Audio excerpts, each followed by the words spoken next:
was having all kinds of odd symptoms, lots of recurrent UTIs and migraines. And I was 125 pounds overweight and didn't like it, didn't feel good, and started exercising again. That led to what I call an exercise addiction. That for me, that led to rotator cuff surgery. You think you're supposed to eat all that high carb stuff, carb load. I didn't realize how much damage I was doing to my body. The more recent part of my story is about 7 years ago, I moved from Iowa, where I lived most of my life in the Midwest in Iowa, and moved to Arizona. I'd always wanted to live in the desert Southwest. And so I finally was at a place in my life where I could.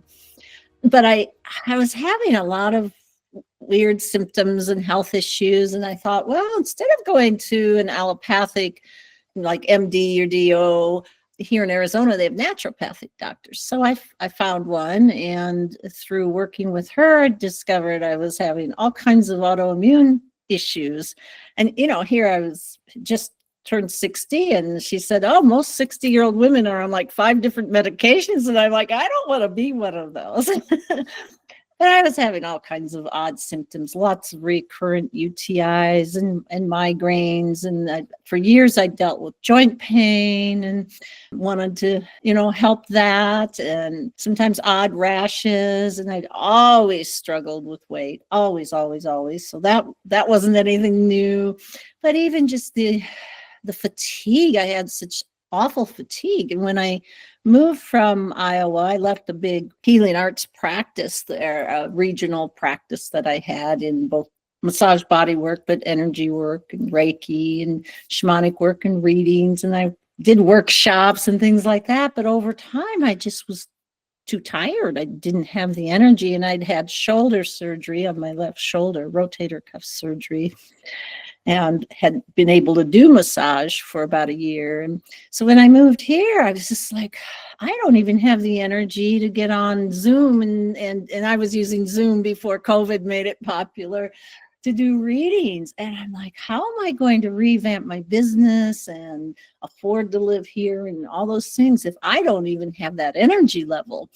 So that's what we started working with, and, tried thyroid medicine, which I didn't care for very much, and tried different things. And finally, when I was out for a walk one day, I was listening to some of my favorite people on a summit, Dr. Perlmutter, Dr. Vioto, and they were talking about keto and the health benefits of being in ketosis. And I thought, boy, I'd been hearing of keto on Facebook and such. Maybe I'm going to give that a try.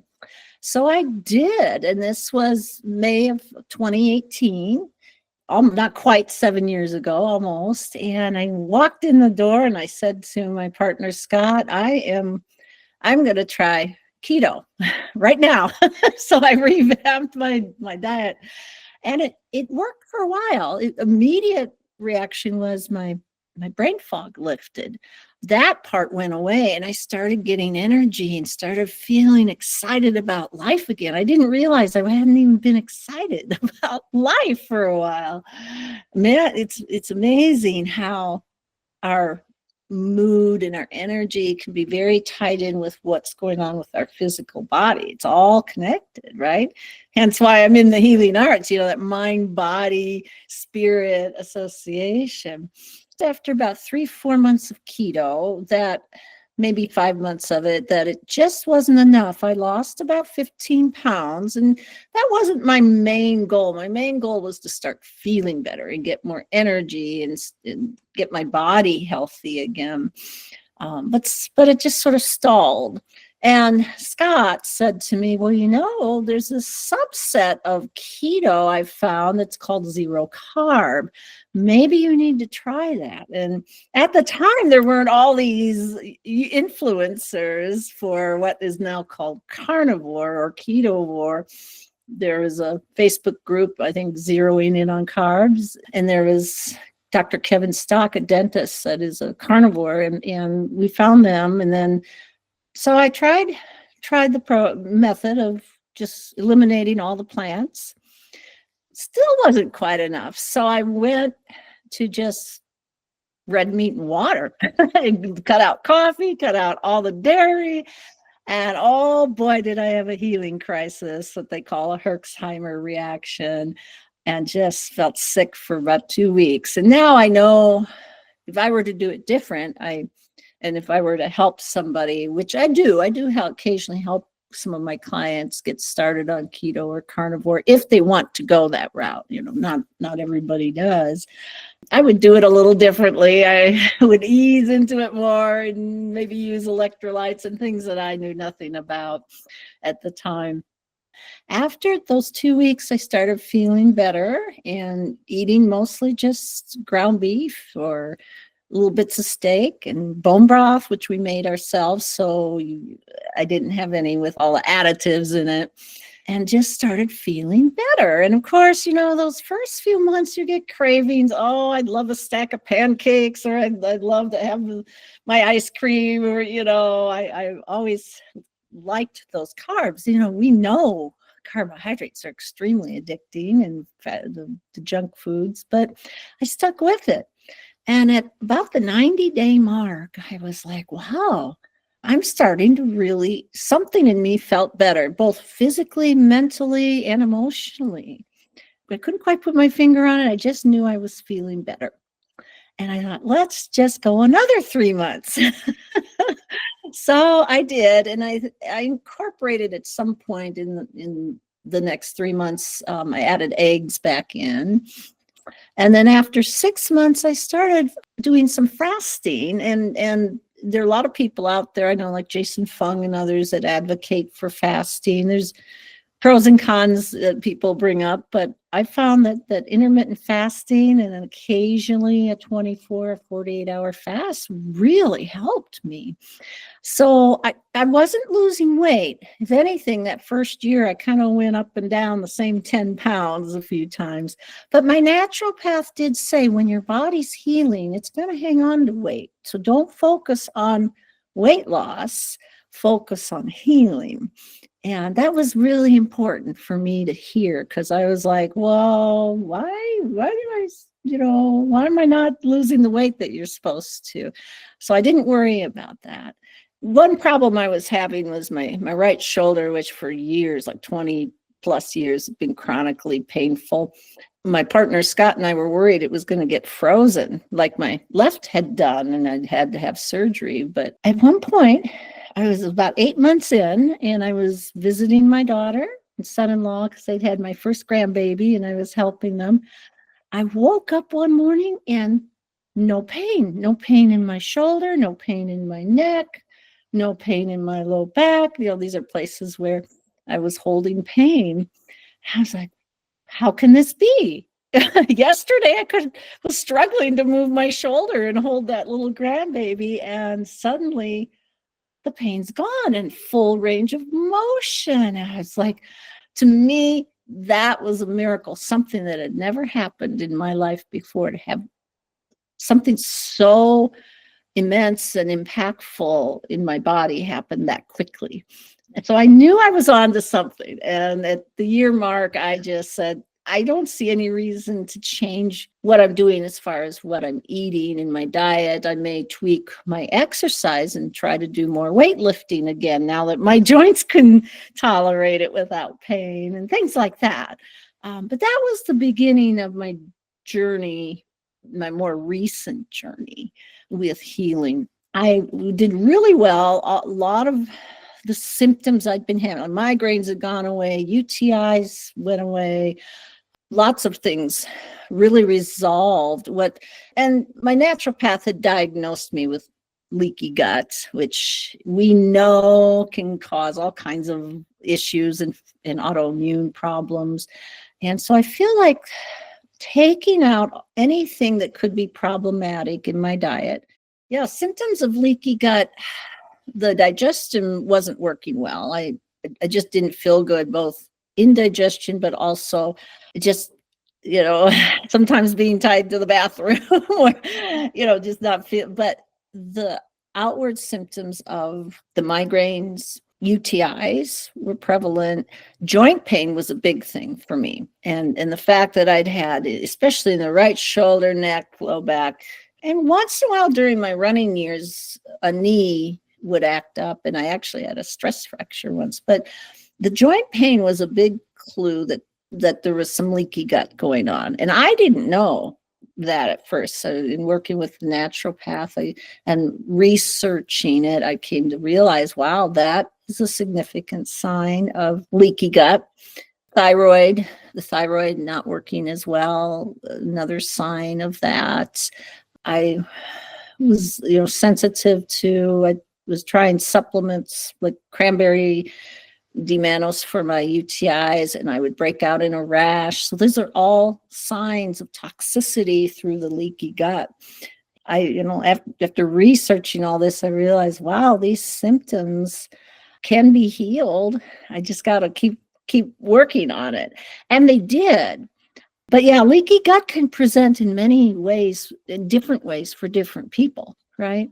Yeah. So some people end up with IBS or PCOS or infertility if they're in their childbearing years. Some people have eczema or rashes, but mine was more the UTIs, severe joint pain, the headaches, and those were signs, and thyroid issues, signs of leaky gut.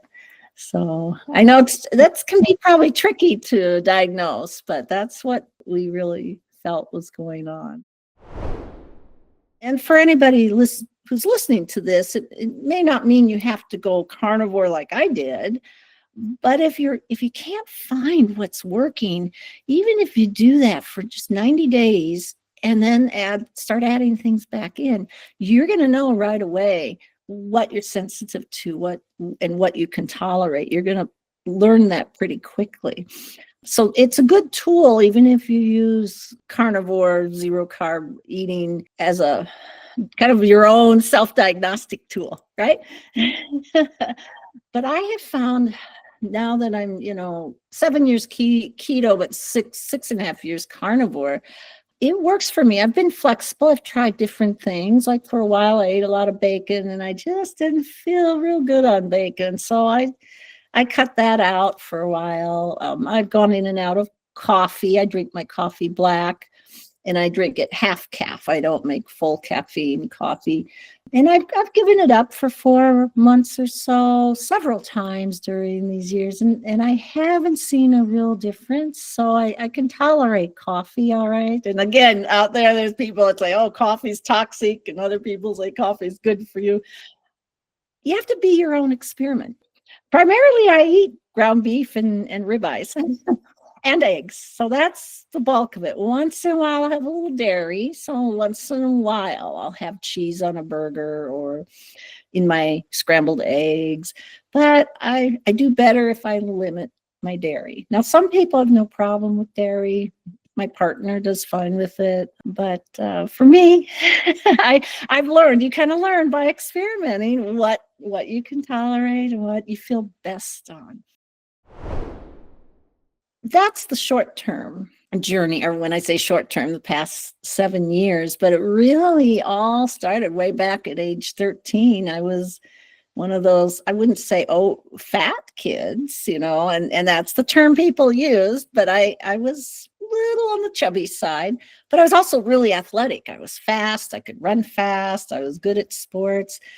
But, you always got teased because you weren't the back in my era back then in the 70s, you were not the slender one that could wear all the fashionable clothes. And and I, that imprinted me. And I've spent my whole life going up and down the scale. And I didn't admit that I was a yo-yo dieter till later in my life, because I always thought, I can lose the weight. I've put on 30 pounds. I can lose that, Before I got married to the ex-husband, same thing. I started going out running and dieting. I think I did an 800 calorie diet for a month to make sure I looked good in my wedding dress. All those ways of eating that we were told we had to do to lose weight, whether it was severe calorie restriction, and then the low fat craze and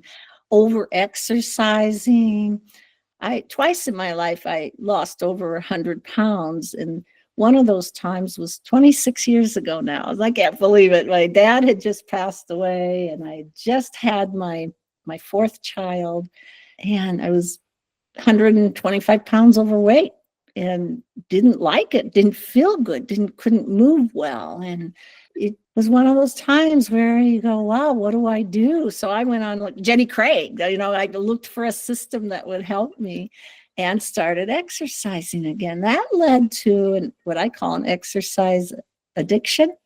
I started running, trained for marathons, weightlifting, kickboxing. I'd spend 4 hours at the gym when my kids were in school. This was before I was working in the healing arts. You get just the misinformation, the not understanding what your body truly needs. And as a runner and training for these events and running 5Ks and 10Ks and half marathons, and then I ran 4 marathons back in my 40s. You think you're supposed to eat all that high carb stuff, carb load. I didn't realize how much damage I was doing to my body. So for those listening, be careful about exercise. You can actually over exercise. And that, for me, that led to rotator cuff surgery and other issues. But I realized, wow, looking back, had I known what I know now, I would have done things differently. I would have eaten a ketogenic style of eating. I would have not been afraid to eat fatty red meat. In my field, in the healing arts, there's so many people that still believe that fatty red meat is bad and that it's not spiritual and that you're doing harm if you're taking on the pain of the animal. None of that is true. But I believed it for a while. I did. I believed that. I was vegetarian for a few years. That didn't work very well. I tried it twice, and neither time could I sustain it more than a couple years. So it's again, that experiment. And the other thing I want to say to people is don't get so hard on yourself. For a while, I was really, in a way, almost mad that I had all these years of eating the wrong way and over-exercising, but that doesn't do any good. Instead, I offered forgiveness to myself and to the misinformation and the not knowing, and, love myself enough to make the changes now so that I can be present and available to my family, friends, and my clients. And I have that energy. I have that ability. It's been a journey.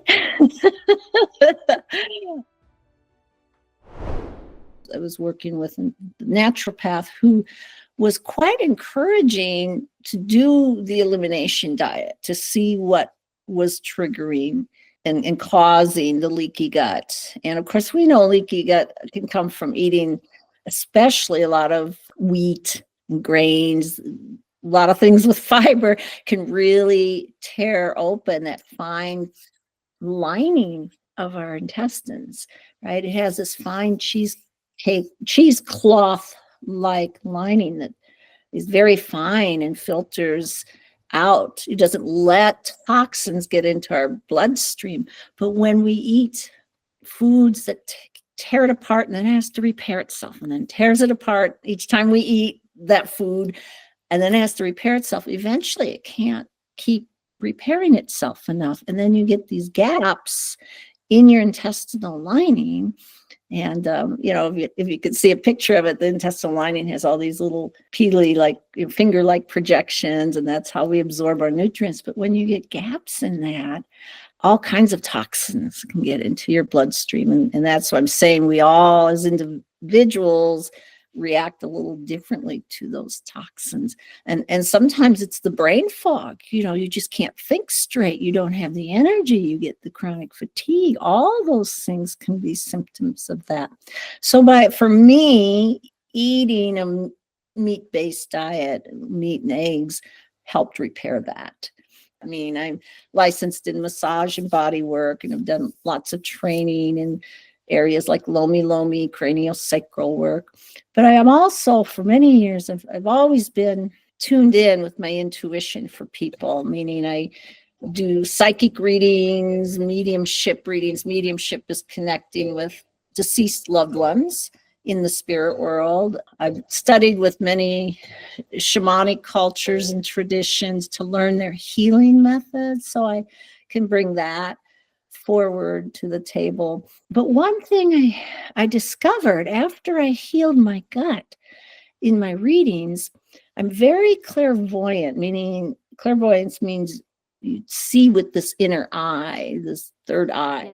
And so I'd see the visuals, and sometimes in my body feeling like if they had pain in their body or if they had anxiety or something. But the part I wasn't so good at, that I was missing, was feeling into a little more deeply into the emotion of the person or the spirit person coming in, meaning taking that visual of what I'm seeing in my mind's eye and dropping it down into my gut and feeling, well, what's the feeling of this vision? Now, this in somebody who does readings for people and healings for people can be very important, because then you're going deeper into the story of either the person in front of you or the spirit person and what they want to talk about, what the important message is. That was missing until I healed my gut. And when I healed my gut, I felt like my readings went into a whole new depth, became more expansive.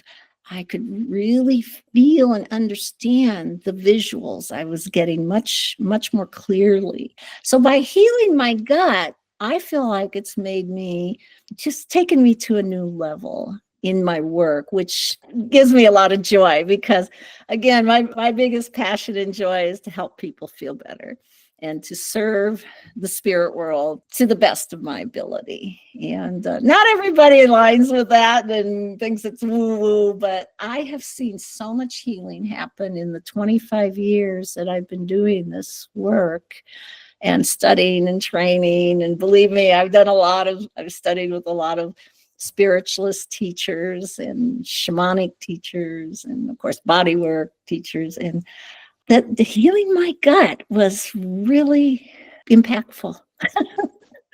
So it's interesting how healing your body can really be the base of the pyramid. It can really support you in other parts of your life in ways you didn't even realize, right? Yeah. Yeah, especially in business, that's the terminology a business person or a CEO might use is, well, logically, I should have made that decision, but I had a gut feeling I should take the other decision, and that was the right decision. So that's, again, that gut is extremely important in our intuition. Our heart is important too, but our heart is softer and wants to feel that love and wants to love everybody, where the gut will get right down to the basics and say yes or no. Do this or don't do that. Take this road, don't take that road. The gut is very truthful in its response. And when you have a damaged gut, then you're not getting the clear answers. So there's something there. Whatever road a person takes to heal their gut, whether you're using plant-based or animal-based, whatever is working for you, listen to how your body's feeling. And when you heal that, again, every other part of your life starts to open up. And your brain does work better, a lot better. Who is it? Dr. Georgia Ede and Dr. Chris Palmer have even done a lot of work and study with how somehow changing your gut changes how your mitochondria react and can help heal things like even schizophrenia and autism and things like that. It's pretty amazing, that gut brain and the mitochondria connection, isn't it?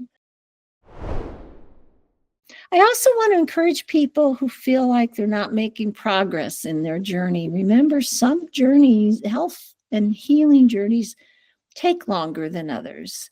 All my life, since I was a little kid, I had a sun allergy that in the beginning of the summer, and went back when I lived in Iowa, that would be like towards the end of May, beginning of June, for about a month. Anytime I'd be out in the sun, I'd break out in a little rash, like little hives that were itchy all my life. After about the first month or 6 weeks of that, then it subsides and goes away. This past year was the first year I never had it. Never had it. That's something that took a long time to heal, using nutrition, that mind-body connection. And this past year, here in Arizona, it usually would appear in March and April as the sun got stronger. Didn't have it this past year. So sometimes just being patient and loving and forgiving with yourself, and allow whatever healing you're wanting to come in, right? Instead of getting impatient, why isn't this working? Sometimes just backing off and trusting and allowing the help to come in and receive it. And I found that, we're always changing and healing, and patience is sometimes important here.